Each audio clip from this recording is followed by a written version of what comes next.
सालों की सर्विस के बाद जाहिर है कि बाकी की जिंदगी काटने के लिए आदमी को कुछ तो पैसा चाहिए। अभी भी अगर आप ओपीएस, एनपीएस, यूपीएस में कंफ्यूज हैं, तो इन्हें आसान भाषा में समझते हैं। बात ये नहीं है कि फिस्कल बर्डन बढ़ रहा है या बढ़ जाएगा, बात ये है कि आप किसको बर्डन मानते हैं। अडानी, जिस पर भारतीय बैंक्स और वित्तीय संस्थानों का 88,000 करोड़ कर्जा है, जिन्होंने अपनी जिंदगी के इतने साल लगाकर आपके लिए नौकरी करी, एक निकम्मी औलाद की तरह आप उन्हें ऐसे ही घर से बाहर फेंक देंगे?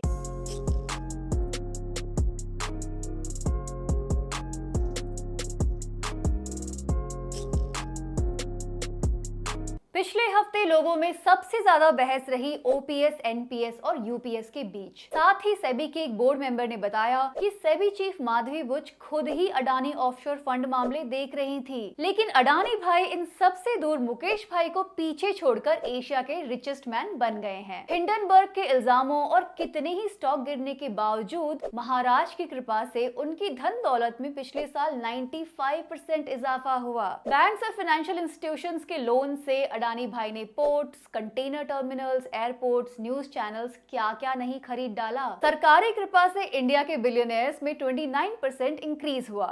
वहीं चाइना को लाल आंखें दिखाकर हमने वहां के बिलियनियर्स का नंबर 25% कम कर दिया। लेकिन आम आदमी की जिंदगी में महंगाई, बेरोजगारी के बाद एक नई टेंशन आ गई है, पेंशन। सालों की सर्विस के बाद जाहिर है कि बाकी की जिंदगी काटने के लिए आदमी को कुछ तो पैसा चाहिए। तो आज बात करेंगे रिटायरमेंट और पेंशन की। अरे इन जनाब की नहीं, ये अलग स्कीम है। यहाँ 75 पे रिटायर होने के बाद अज्ञातवास लेना पड़ता है। कहाँ तो लोग सोचते थे आराम से रिटायर होके सुकून की जिंदगी बिताएंगे, पोता पोती के साथ खेलेंगे, गार्डनिंग करेंगे, फाइनली नौकरी से फ्री होके अपने मन की करेंगे। अब तो अर्ली रिटायरमेंट का ट्रेंड भी चल पड़ा है। बेस्ट कंट्रीज टू ट्रैवल के बाद अब बेस्ट कंट्रीज टू रिटायर का जमाना है। ऐसे में भारत सरकार ले आई यूपीएस, यूनिवर्सल पेंशन स्कीम नहीं भाई, unified pension scheme. But what does it unify? It unifies the interest of the government by unifying the idea of OPS with NPS. अभी भी अगर आप ओपीएस, एनपीएस, यूपीएस में कंफ्यूज हैं, तो इन्हें आसान भाषा में समझते हैं। देखिए, ओल्ड पेंशन स्कीम के जमाने में सरकार की आइडियोलॉजी एक वेलफेयर स्टेट की थी,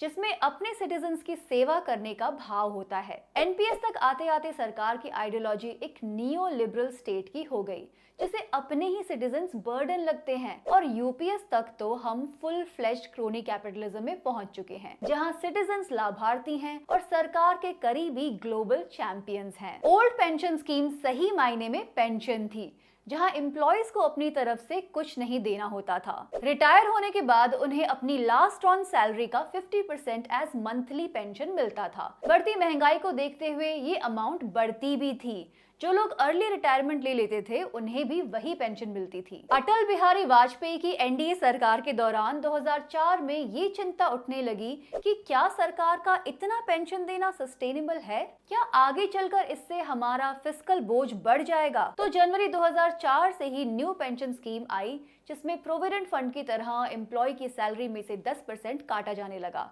और 10% सरकार ने लगाया ताकि इससे पेंशन दी जा सके। लेकिन ये एक मार्केट लिंक्ड स्कीम है, मतलब जो पैसा आपसे लिया और जो सरकार ने लगाया, दोनों को ही पेंशन फंड में लगाया जाएगा। यानी कि आपके इन्वेस्टमेंट फंड की परफॉर्मेंस अच्छी हुई तो आपको अच्छी पेंशन मिलेगी, और अगर परफॉर्मेंस खराब हुई तो आपकी पेंशन कम हो जाएगी। ओवरऑल एम्प्लॉयज ने माना कि उनकी पेंशन ओपीएस से कंपेयर करने पर कम ही है।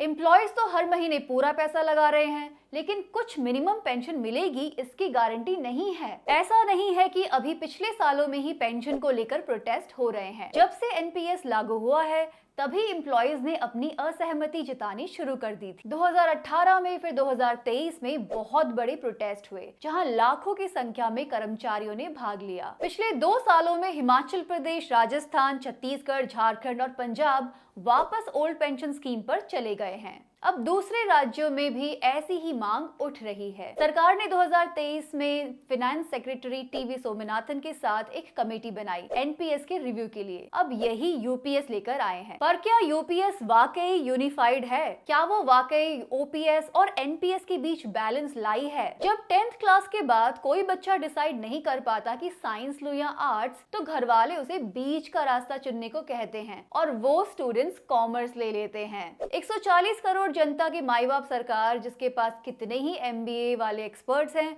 वो भी यही कह रही है। क्या यूपीएस वाकई एनपीएस की कमियों को दूर कर पाया है? यूपीएस में आपको 25 साल की सर्विस पे आखिरी 12 महीनों की एवरेज सैलरी का 50% मिलेगा। एनपीएस में मिनिमम पेंशन नहीं थी, तो यूपीएस में मिनिमम पेंशन 10,000 रुपए रखी गई है। यूपीएस में सेंटर का कंट्रीब्यूशन बढ़ाकर 18.5% कर दिया गया है। लेकिन चालाकी देखिए, अगर आपकी सर्विस 20 साल की है तो आपको आखिरी 12 महीनों की एवरेज बेसिक पे का 40% ही मिलेगा, और अगर सर्विस 10 साल की है तो आपको बस उसका 20% मिलेगा। इसीलिए ये आर्गुमेंट आ रहा है कि हमारी पैरामिलिट्री फोर्सेस को फुल पेंशन नहीं मिलेगी, क्योंकि उनके बहुत सारे सैनिक 25 साल पूरे होने के पहले ही वॉलंटरी रिटायरमेंट ले लेते हैं। वहीं दलित, ट्राइबल और बैकवर्ड क्लासेस भी पूरी पेंशन नहीं ले पाएंगे, क्योंकि कई राज्यों में गवर्नमेंट जॉब्स की अपर एज लिमिट 37 से 40 साल है। और अगर आप ओपीएस और यूपीएस की मिनिमम पेंशन को कंपेयर करें तो यूपीएस के 10,000 रुपए एक्चुअली कम हैं, क्योंकि ओपीएस में 10 साल की सर्विस पे मिलता है 9,000 प्लस डीए,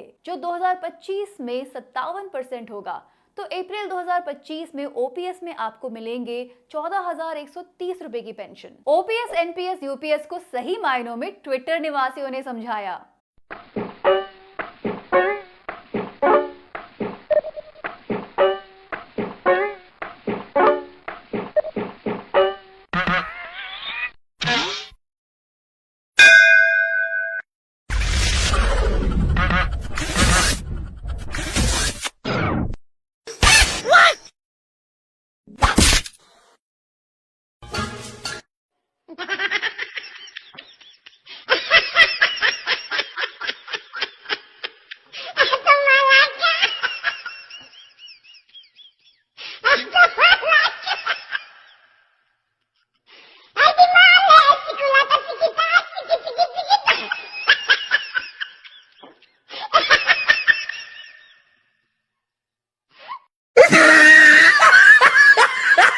पेंशन के मामले को एक और पहलू से देखना चाहिए। आज दुनिया भर में बूढ़े लोगों की संख्या बढ़ रही है। 1974 से 2024 के बीच 65 साल से ऊपर की उम्र वालों की संख्या लगभग डबल हो गई है। सोचिए कैसे पेरेंट्स अपना पेट काट कर अपने बच्चों को पालते हैं, पढ़ाते हैं, किसी लायक बनाते हैं, फिर वही बच्चे बड़े होकर अपने पेरेंट्स को घर के कोने में धकेल देते हैं, थोड़े दिनों में घर से बाहर निकाल देते हैं। जिन्होंने अपनी जिंदगी के इतने साल लगाकर आपके लिए नौकरी करी, एक निकम्मी औलाद की तरह आप उन्हें ऐसे ही घर से बाहर फेंक देंगे? संस्कार का इतना राग अलापने के बाद यही है आपके असली संस्कार? पेंशन देने के बजाय सदियों से आजमाया हुआ वृद्धाश्रम वाला तरीका अपनाएंगे?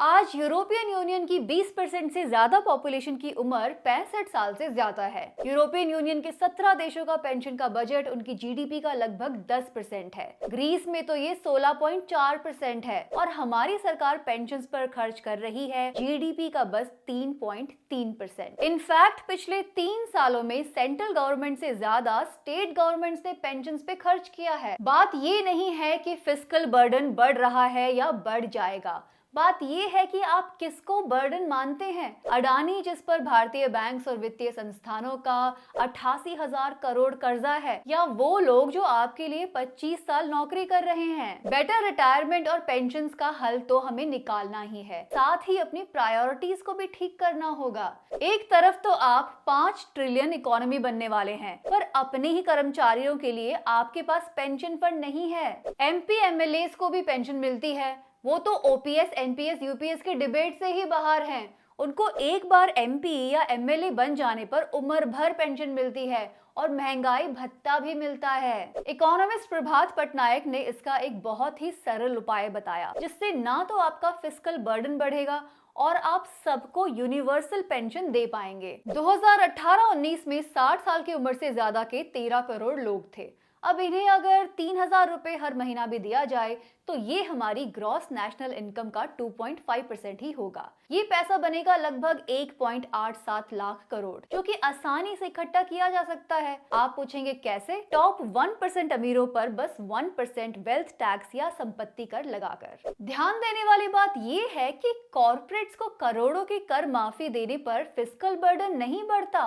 पिछले ही एपिसोड में हमने देखा कि कैसे बैंक्स करोड़ों के राइट ऑफ करके कॉर्पोरेट्स को कर्जे से मुक्त कर रहे हैं। सरकार का फिस्कल बर्डन तभी क्यों बढ़ता है जब आम लोगों की बात आती है। बात बात पर मार्केट ओरिएंटेड सॉल्यूशन सुझाने के बजाय एक बार आप अपने देश की आम जनता के बारे में सोचें।